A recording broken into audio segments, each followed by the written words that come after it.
Hello guys, good morning. Good morning pala. Guys, nandito may bisita ko ngayon no, mga kumpare ko no. Titingnan nila yung kalan ko no.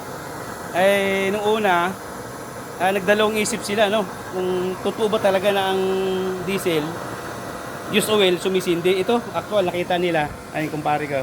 Ayan pare, nakita nakasindi na kami. Pare, hawakan mo pare. Ayan, tinitingnan nila kung magkakauling daw to.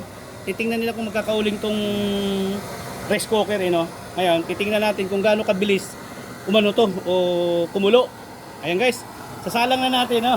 Sasalang na natin. Ito yung paring aral ko. Ayan, ilalagay natin to. Ayan, ito-time lang natin kung gaano kabilis ang ano.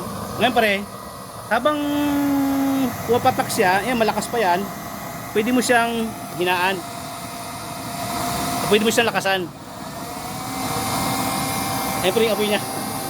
Ayan mo rin. Kung gusto mong lakasan, pwede mo siyang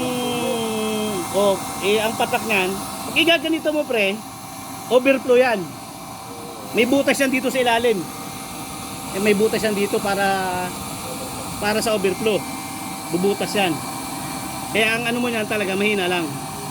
Depende lang talaga sa depende yan sa pagluto mo.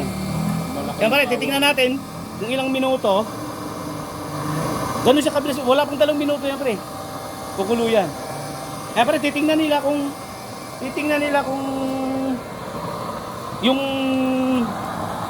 ano daw, yung uling, kung magkakauling yung kaldero no. Ayan pare, tingnan mo pare. Ayan, kulay. Okay, di ba? Ayan guys, hindi nyo makita yan kasi medyo may araw no.